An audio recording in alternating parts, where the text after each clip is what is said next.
This channel does not promote any violent, harmful, or illegal activities. All content provided by this channel is meant for an educational purpose only.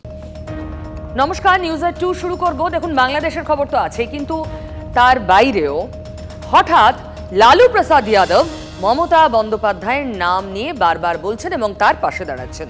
স্বাভাবিকভাবেই তৃণমূল কংগ্রেস উদ্বাহু হয়ে নৃত্য করার মতো অবস্থা। কি বলেছেন লালু প্রসাদ আগে দেখাবো কোন কনটেক্সটে। कांग्रेस उसकी आपत्ति जता रही है लालू जी। कांग्रेस को जताने से नहीं हो, ममता को दो। मुख्यमंत्री नीतीश कुमार यात्रा पे जा रहे लालू जी। अच्छा है, जा रहे हैं तो अब तो नैन सेकने जा रहे हैं। न तो ममता जी को जो दिया जाए। हाँ, दे दे। कांग्रेस उसकी आपत्ति जता रही है लालू जी। कांग्रेस को जताने से नहीं हो, ममता को दो। मुख्यमंत्री नीतीश कुमार यात्रा पे जा रहे लालू जी। अच्छा है, जा रहे हैं तो अब तो नैन सेकने जा रहे हैं। न तो ममता जी को जो दिया जाए। हाँ, दे दे। লালু প্রসাদ যাদব ভারতীয় রাজনীতিতে এক বর্ণময় চরিত্র। তিনি মমতা ব্যানার্জির পাশে দাঁড়াচ্ছেন কারণ প্রশ্ন কি ছিল যে ইন্ডি জোটের মুখ কাকে করা উচিত, নেতৃত্বে কাকে রাখা উচিত। লালু প্রসাদ যাদব বললেন মমতা মমতা। খুব স্বাভাবিকভাবেই তৃণমূল বেজায় খুশি। কল্যাণ ব্যানার্জির রিয়াকশন দেখুন। देश में कोई लीडर नहीं है, कोई लीडर नहीं है जो ममता दी का जो पास्ट हिस्ट्री है लड़ाई करने के लिए उसका नजदीक भी आए। ये बात कोई डिनाई नहीं करना सकता है। उन्होंने जानता है कैसे राजनीतिक लड़ाई लड़ना जरूरत है। এই দাবিটা প্রথম কল্যাণ ব্যানার্জি তুলেছিলেন, জোটের মুখ এবং নেতা মমতা ব্যানার্জিকে করে দেওয়া হোক। তিনি তো আরো খুশি হয়েছেন, আজ বলছেন গোটা দেশে কোনো নেতাই নেই একমাত্র মমতা ব্যানার্জি ছাড়া। আর এসব শুনে তেলে বেগুনে জ্বলে ওঠা বিরোধীদের রিয়াকশন দেখুন। উনি গোচারা খেয়ে জেল খেটেছেন, আর এখানে গরু পাচার করে উনার লোকেরা অনেকে জেলে, আর উনার ভাইপো জেলে যাওয়ার অপেক্ষা। দুজনের মধ্যে মিল আছে। হয়তো বুঝেছেন যে বাংলায় বেশি দিন ওনার টিকবার সুযোগ নেই, সেই কারণে একটু দেশ ভাব হয়তো উনি করতে চাইছেন। উনি দেশের নেত্রী হলে একদিকে ভালো, বাংলা যে কিরকম ভাবে ওনার নেতৃত্বে জ্বলছে দেশের লোক তো জানে না, দেশের লোক বুঝতে পারবে। মমতা ব্যানার্জির অবস্থান ক্লিয়ার হওয়া দরকার, তিনি কোন জোটে থাকতে চাইছেন। বিজেপি জোটে তিনি স্ট্রং ভাবে থাকবেন কি থাকবেন না, না মাঝে মধ্যে বিজেপিকে সুবিধা পাইয়ে দেওয়ার জন্য বাইরে থেকে ব্ল্যাকমেলিং করবে, সেটাও ক্লিয়ার হওয়া দরকার তৃণমূলের। চলুন এই নিয়ে আরো কথা বলা যাক। সায়ন্ত আমার সঙ্গে রয়েছে, আমার সহকর্মী। সায়ন্ত, বিজেপি লোকসভার আগে থেকে, যবে থেকে ইন্ডি জোট তৈরি হয়েছে তবে থেকেই বলে আসছে ইন্ডি জোটের পিন্ডি চটকে গেছে। এবং এই যে একের পর এক মমতা ব্যানার্জির হয়ে আমরা দেখেছি এনসিপি, মমতা ব্যানার্জির হয়ে অখিলেশ যাদব, এখন লালু প্রসাদ যাদব, সবাই মিলে বলছেন। তো ইন্ডি জোটের সত্যি এখন অবস্থাটা কি? দেখো, তোমার হয়তো মনে থাকার কথা, মাসখানেক আগে দেশ জুড়ে যে কটি বাই ইলেকশন বা উপনির্বাচন হয়েছে সে কটিতে কিন্তু ইন্ডিয়া জোটের রেজাল্ট তেমন একটা ছিল না, অর্থাৎ তেমন একটা ভালো হয়নি। সেই জায়গায় দাঁড়িয়ে পশ্চিমবঙ্গে যে 4টি বাই ইলেকশন হয়েছে 4টিতে কিন্তু তৃণমূল ভালো মার্জিনে জিতেছে। সেই জায়গায় দাঁড়িয়ে মমতা বন্দ্যোপাধ্যায়ের ওপর কিন্তু আস্থা যে একদম ইন্ডিয়া জোটের কথা বলছি, ইন্ডিয়া জোটের সেই ফলাফল হয়নি। কিন্তু ইন্ডিয়া জোটের যে অন্যতম শরিক মমতা বন্দ্যোপাধ্যায়, তার কিন্তু এই রাজ্যে 4-0-তে তিনি শুধু বিরোধীদের পরাস্ত করেনি, মার্জিনও ভালো ছিল। সেই জায়গায় দাঁড়িয়ে গত বাই ইলেকশন শুধু হোক না, তার আগেতেই কিন্তু মমতা বন্দ্যোপাধ্যায়ের ওপর কিন্তু আস্থা রেখেছেন ইন্ডিয়া জোটের বেশ কয়েকজন নেতৃত্বই। এমনকি অরবিন্দ কেজরিওয়াল বা ওয়াই জগনমোহন রেড্ডি, তার দলের তরফেও কিন্তু বারবার করে ইন্ডিয়া জোটের মুখ হিসাবে মমতা বন্দ্যোপাধ্যায়ের মুখকে এগিয়ে রাখার কথা বলা হয়েছে। যদিও কংগ্রেসের তরফে কিন্তু রাহুল গান্ধীকেই মূলত মুখ করার বারবার করেছে এবং করে এসছে। এই অবস্থায় দাঁড়িয়ে লালু প্রসাদ যাদব, তার এই বক্তব্য কিন্তু জাতীয় রাজনীতিতে অত্যন্ত গুরুত্বপূর্ণ বলে মনে করা হচ্ছে। একদিকে অখিলেশ যাদব, অন্যদিকে লালু প্রসাদ যাদব, প্রত্যেকে কিন্তু মমতা বন্দ্যোপাধ্যায়ের মুখকেই জাতীয় রাজনীতিতে আরও অনেকটা এগিয়ে দিল বলে মনে করছে রাজনৈতিক মহল। কারণ এই সামনে যে 2026-এ বিধানসভা নির্বাচন আছে বা পরপর যে আর কয়েকটি নির্বাচন আছে, সেখানে ইন্ডিয়া জোটকে যদি ভালো ফল করতে হয়, সেখানে মমতা বন্দ্যোপাধ্যায়ের মুখই যে একমাত্র মুখ, সেটা কিন্তু মনে করছে ইন্ডিয়া জোটের প্রতিটি শরিক দল।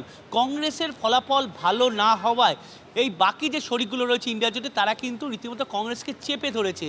আর মমতা বন্দ্যোপাধ্যায়কে এগিয়ে রাখার এই কারণে চেষ্টা করছে, কারণ এই কংগ্রেস মমতা বন্দ্যোপাধ্যায়ের হাতে বা মমতা বন্দ্যোপাধ্যায়ের সঙ্গে থাকলে বাকি যে রাজ্যগুলো সেখানেও ফল ভালো হবে, এমনটাই মনে করছে শরিক দলগুলো। লালু প্রসাদ যাদব বা অখিলেশ যাদব বা ওয়াই জগমোহন রেড্ডি প্রত্যেকে কিন্তু মনে করছে যে মমতা বন্দ্যোপাধ্যায় যে রাজনীতি করছে রাজ্য জুড়ে বা যে ধরনের অনুদান ভিত্তিক রাজনীতি করছে, সেই জায়গায় দাঁড়িয়ে সেই একই কায়দায় রাজনীতি বা একই ধারা যদি রাজ্য নিজেদের রাজ্য চালু করা যায় তাহলে তাদের ভিত্তি শক্ত হবে। মানে মমতাই মডেল হয়ে উঠবেন গোটা দেশের জাতীয় রাজনীতিতে নেতৃত্ব দেওয়ার কথা এবং বাসনা। মমতা ব্যানার্জির নাম প্রধানমন্ত্রিত্বের দাবিদার হিসেবেও কংগ্রেসের বহু নেতারা এর আগে তুলে ধরেছিলেন, তৃণমূল কংগ্রেসের বহু নেতারা এর আগে তুলে ধরেছিলেন। এবার নতুন করে আবার সেই দাবি মাথাচাড়া দিচ্ছে ইন্ডি জোটের মাথা এবং মুখ। আমার সঙ্গে রাজনীতির বিশ্লেষক রয়েছেন মহানন্দা কাঞ্জিলাল। রাহুল না মমতা, আপনার কি মনে হয় ইন্ডি জোটের প্রধান এবং জোটের রাশ কার হাতে থাকলে ভালো? যখন ইন্ডি জোট তৈরি হয় মমতা ব্যানার্জি একটা লিডিং রোল নিয়েছিলেন, আমরা জানি নানা রকম বৈঠক হয়েছিল, ইনফ্যাক্ট এই ইন্ডিয়া নামটাও ওনার দেওয়া।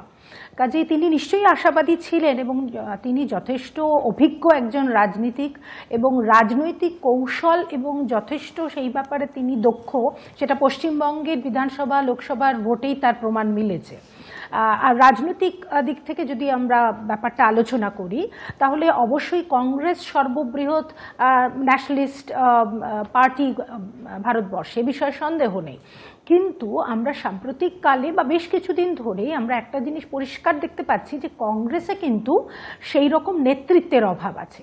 রাহুল গান্ধীর যে ওয়ে অফ কন্টেস্টিং সেটা কিন্তু জনমুখী হতে পারে বা মানুষের কাছে তিনি পৌঁছচ্ছেন, কিন্তু বিশ্বাসযোগ্য বা নির্ভরতার জায়গা যেটা দরকার, একজন দক্ষ বিচক্ষণ রাজনীতিকের যেটা প্রয়োজন, সেই হিসেবে বোধহয় মানুষ তাকে খুব একটা ভরসা করছে না। যার জন্য বিভিন্ন রাজ্যে যদি আমরা দেখি সেখানে কংগ্রেস এককভাবে যেখানে বিজেপির সঙ্গে লড়ছে সেখানে ভালো ফল করছে না, কিন্তু জোটের সঙ্গে যখন লড়ছে সেখানে কিছুটা বেটার। সে ঝাড়খণ্ডে আমরা দেখলাম বা অন্য রাজ্যে। তার মানে আপনি যা বলছেন তাতে মমতার পক্ষেই খানিকটা হাওয়া। কিন্তু মহানন্দাদি দেখুন, কে হবে সেটা জোট শরিকরা সবাই মিলে ঠিক করবেন, কিন্তু এখন যেটা হচ্ছে তাতে তো জোটের পঞ্চত্ব প্রাপ্তি হতে খুব বেশি দেরি হবে না। হ্যাঁ, যেটা হচ্ছে যে জোটটাকে যদি মানে শক্তপোক্ত করতে হয় তাহলে কিন্তু নিজেদের ইগো ভুলে অ্যাকচুয়ালি জোটটা তো তৈরি হয়েছিল বিজেপি বিরোধিতার জন্য, তাহলে বিজেপি বিরোধিতা করতে গেলে তাহলে কিন্তু যেটা আমি বারবার বলছি কংগ্রেসকে কিছুটা ইগো ছাড়তে হবে এবং এখানে যে এই কাজটা করতে পারবে তার হাতে রাশটা তুলে দিতে হবে অবশ্যই। এবং তৃণমূল নেত্রীর নাম নিশ্চয়ই প্রপোজালে আসছে, তৃণমূল কংগ্রেসের ভেতর থেকেও এই নাম এসেছিল, কাজেই সেটা তো নিশ্চয়ই তৃণমূলের দিকে হাওয়া। কার ইগো বড়, এটাই তো লাখ টাকার প্রশ্ন। মহানন্দাদির সঙ্গে থাকুন প্লিজ। কার ইগো বড়, মমতা ব্যানার্জির, রাহুল গান্ধীর? কে ইগো ঝাড়বেন, ঝাড়লে কতটা ঝাড়বেন? মিটমাট কি হবে, নাকি ইন্ডি জোট এভাবেই রেশারেশির ময়দানে গিয়ে একসময় হারিয়ে যাবে, তারপর যেমন চলছে চলবে, যা আমরা অতীতেও দেখেছি? দেখুন, এটা একটা বিরাট বড় প্রশ্ন এবং এই প্রশ্ন নিয়ে গবেষণা হওয়া প্রয়োজন, যা ট্র্যাক রেকর্ড রয়েছে। তবে এখান থেকে আপনাকে আমি নিয়ে যাব এখন ঘোজাডাঙ্গা, কারণ একটু আগে শুভেন্দু অধিকারী ঘোজাডাঙ্গায় গিয়েছিলেন বাংলাদেশে যা চলছে এবং বাংলাদেশ ভারত সম্পর্কে যা বলছে, বাংলাদেশের অন্দরে হিন্দুরা যেভাবে নিপীড়িত, এই সব মিলিয়ে প্রতিবাদ করতে। সেখানে গিয়ে রীতিমতো হুঙ্কার দিয়েছেন শুভেন্দু অধিকারী, বলেছেন এটা ট্রেলার দেখাতে এলাম। দেখুন। পেট্রোপোলের পরে ঘোজাডাঙ্গাতে ট্রেলার দেখালাম। মন্দির ভাঙা বন্ধ না করলে, চিন্ময় প্রভুকে মুক্তি না দিলে, জেহাদিদের আওয়াজ বন্ধ না হলে নতুন বছরে সিনেমা দেখাবো। এই সিনেমাটা কেমন হবে? শুভেন্দু অধিকারী রাফেল যুদ্ধ বিমানের কথাও বলেছেন, শুনুন। বলে 4 ঘন্টায় কলকাতা দখল করব। আছে কিছু তোদের? হাসি মারাতে 40টা রাফেল আছে, আরো বহু জায়গায় আছে, কাছাকাছির নামটা বললাম। মাত্র 2টো রাফেলকে যদি উড়িয়ে দেয় ভারত, প্যান্টে বাথরুম করে ফেলবে ওরা। দেখুন, শুভেন্দু অধিকারী যা বলছেন আর যেভাবে বলছেন তা মূলত আপনার কথা, আপনি যেভাবে ভাবছেন বা বলছেন। আবার দেখুন, সুকান্ত মজুমদার তিনিও কিন্তু তুচ্ছতাচ্ছিল্য করেছেন বাংলাদেশের হুঙ্কারকে, কিন্তু তিনি বলছেন রাফেল অবধি পৌঁছতে হবে না, এই সিভিক ভলেন্টিয়ারই যথেষ্ট বাংলাদেশকে আটকে দিতে। তবে এর মধ্যেই নতুন করে হুঙ্কার দিয়েছেন শুভেন্দু অধিকারী। তিনি বলেছেন, যেটা বাড়তি বলেছেন তা হলো ধর্ম রক্ষা কমিটি অবিলম্বে তৈরি করতে হবে। শুনুন। এ লড়াই ধর্ম রক্ষার লড়াই, এবারে সময় এসেছে হিন্দুদের ধর্ম রক্ষা কমিটি তৈরি করার। ধর্ম রক্ষা কমিটি তৈরি করতে হবে। আমাদের সিভিক ভলেন্টিয়াররাই যথেষ্ট আছে বাংলাদেশের মোকাবিলা করার জন্য। কিছু লোকের আইডিয়া নেই বিশ্বের চতুর্থ বৃহত্তম সৈন্য শক্তি, তার ক্ষমতা কি, তার কতগুলো এয়ারক্রাফট আছে, এই সম্পর্কে যদি আইডিয়া যাদের থাকে না, যারা মূর্খের স্বর্গে বাস করছে, তারা এই ধরনের উন্মাদনার পরিবেশ তৈরি করতে চায়। এবং এই উন্মাদনার পরিবেশ কিছুদিনের জন্য আপনার জন্য সুখকর হতে পারে, কিন্তু যখন আপনি দেখবেন যে পেটে ভাত জুটছে না, দৈনন্দিন ব্যবহারের জিনিসপত্রের দাম অনেক আকাশ ছোঁয়া, তখন সমস্ত উন্মাদনা বেরিয়ে যাবে।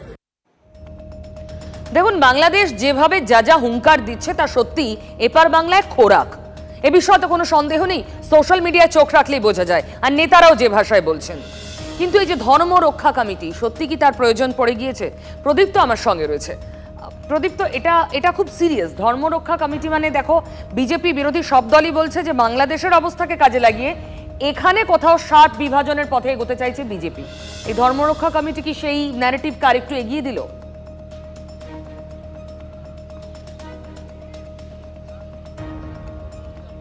দেখো, একেবারেই সেই ন্যারেটিভকে এগিয়ে দেওয়ার জন্যেই হয়তো শুভেন্দু অধিকারী আরও এক ধাপ এগিয়ে গেলেন এবং সেখানে স্পষ্ট করে বললেন যে হিন্দুদের ধর্ম রক্ষার জন্য এবার কমিটি তৈরি করতে হবে। গত কয়েকদিন ধরে আমরা যদি দেখি যে ওপার বাংলার যে হিন্দুদের ওপরে আক্রমণ, সংখ্যালঘুদের ওপরে আক্রমণ, সেই বিষয় নিয়ে যখন এপার বাংলা সোচ্চার হচ্ছে, সেই জায়গা থেকে শুভেন্দু অধিকারীরা, সুকান্ত মজুমদাররা, তারা এই ন্যারেটিভের পথেই তারা হাঁটতে চাইছেন যে এ রাজ্যেও হিন্দুরা সুরক্ষিত নয়। এবং শুভেন্দু অধিকারী নিয়মিত ব্যবধানে একথা বলে চলেছেন।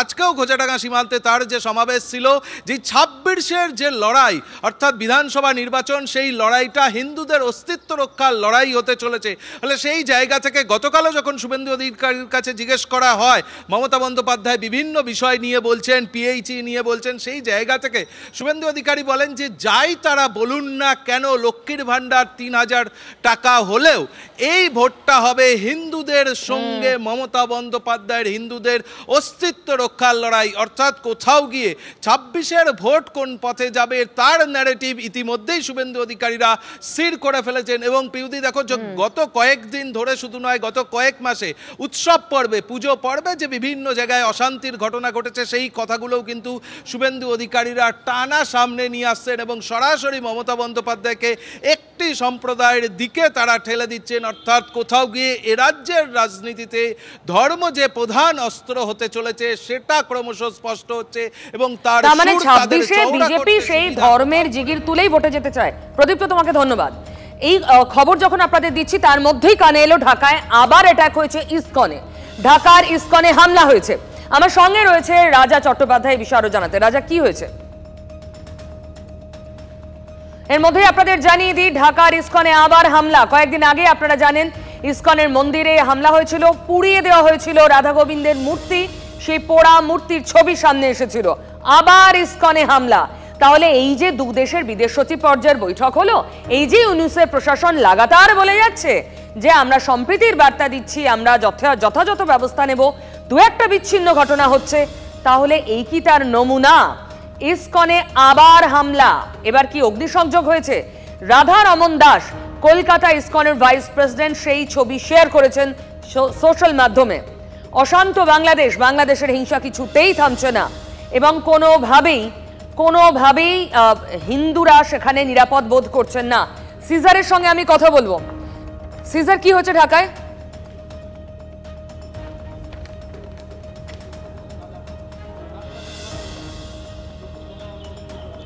সিজার, কি হয়েছে?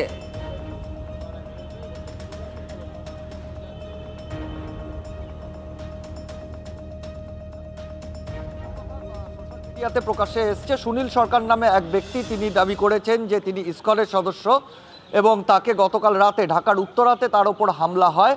যদিও তার মাথা ফেটে গেছে এবং তার চিকিৎসা চলছে, এবং পরবর্তীতে তিনি সমাজ মাধ্যমে তিনি একটি লাইভও করে অভিযোগ করেছেন যে মৌলবাদীরাই তার উপর হামলা করেছে, ইসকন সদস্য হিসেবে, ইসকন সদস্য বলেই তার উপর হামলা হয়েছে। যদিও বাংলাদেশ পুলিশের দাবি যে পারিবারিক বিবাদের জেরে তার উপর হামলা হয়েছে, এর সঙ্গে মৌলবাদের কোনো সম্পর্ক নেই, এটা স্থানীয় দুর্বৃত্তদের কাজ, এর সঙ্গে কোনো ধর্ম বা অন্য কোনো রাজনীতির সম্পর্ক নেই বলেই দাবি স্থানীয় পুলিশের।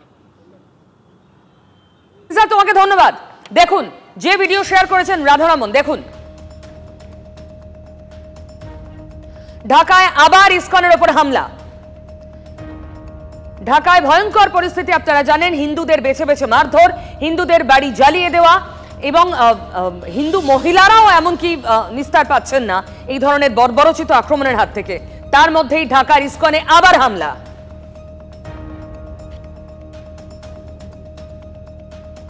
এতগুলা ছেলে পেলে আমাকে মারলো, মাথা ফাটাইলো, হাত পা ভেঙে দিল, এই পিছনে রড দিয়ে বাইরাইলো। এটার কি আমরা কোনো বিচারই পাবো না? কিছু হলে বলে গিয়ে দেশ ছেড়ে ইন্ডিয়া চলে যা। কেন? দেশ কি আমাদের নয়?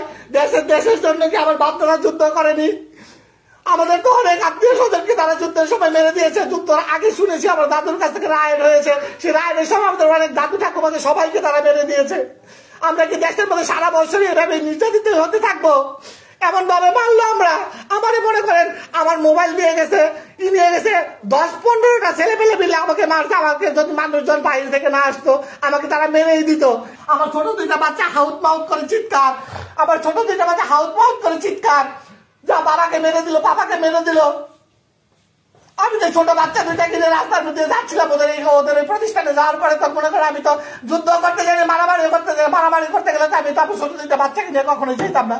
এবং আমার কাছে পুলিশ কমপ্লেনও করতে দিচ্ছে না। তা আমি কি করবো? কোথায় যাব?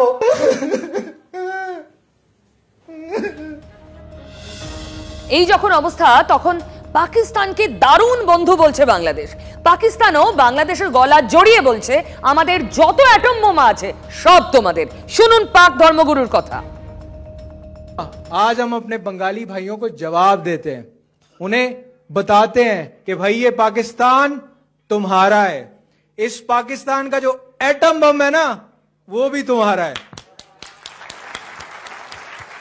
आए जुर्रत करे कोई आंख उठाकर बांग्लादेश की तरफ देखने की, उसकी आंखें निकाल देंगे। आए कोई हाथ उठाए और बांग्लादेश की तरफ हाथ उठाने की कोशिश करे, उसका बाजू तोड़ देंगे हम इंशाअल्लाह, अल्लाह के फजलो करम से। बांग्लादेश बांग्लादेश बांग्लादेश। इसके अलावा एक बार भाबुन, ভারত নাকি শত্রু দেশ যে বাংলাদেশের জন্ম হতে সাহায্য করেছে, আর পাকিস্তান বন্ধু, তারা আবার আমাদের হুঁশিয়ারি দিচ্ছে বাংলাদেশকে অ্যাটম বোমা দিয়ে হেল্প করবে, আর বাংলাদেশ স্বপ্ন দেখছে তাই দিয়ে সেভেন সিস্টার্স দখল করে ফেলবে। চলুন আমার সঙ্গে এই মুহূর্তে রয়েছে সুমন কল্যাণ ভদ্র। সুমন কল্যাণ, আমরা কি দেখছি? এ তো সত্যিই মনে হচ্ছে বাংলাদেশি সার্কাস।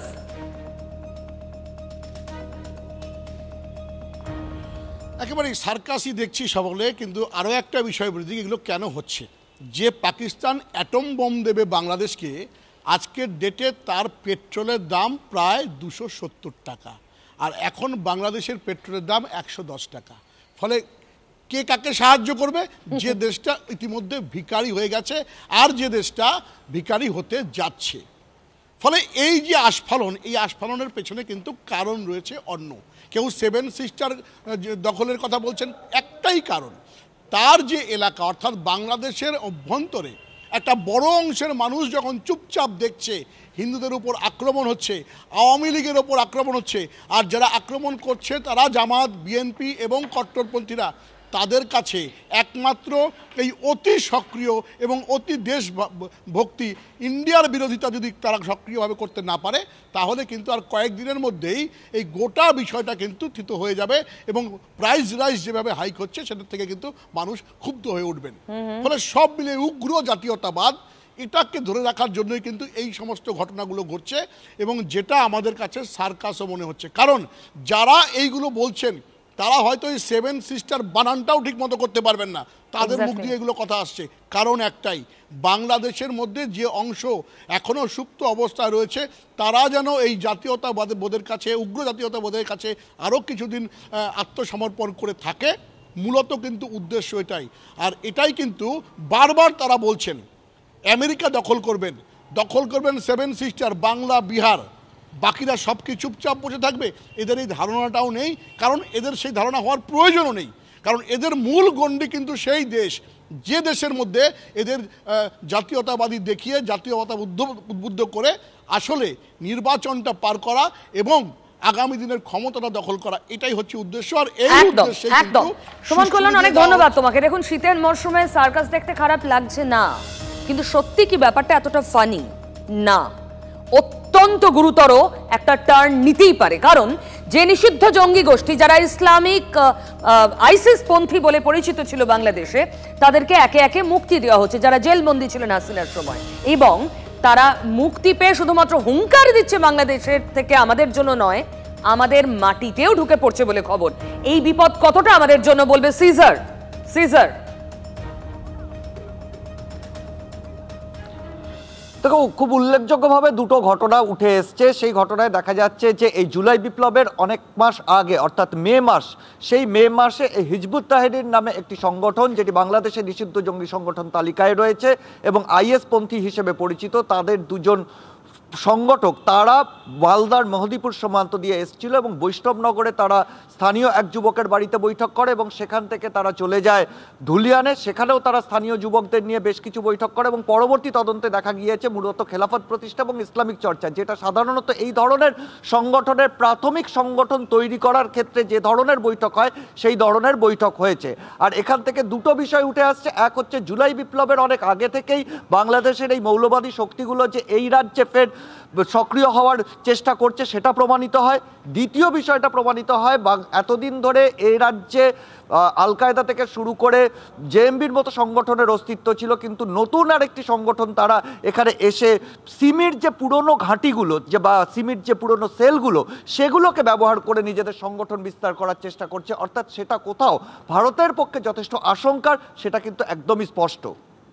সিজার, তোমাকে অনেক ধন্যবাদ। দেখুন, এই একটা আতঙ্কের জায়গা তো অবশ্যই তৈরি হচ্ছে।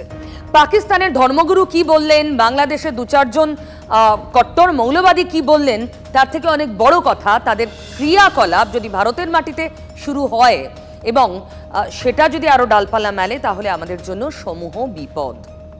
শেষ করব এই আতঙ্কের সঙ্গে আজকে নিউজ এট 2 সঙ্গে থাকুন।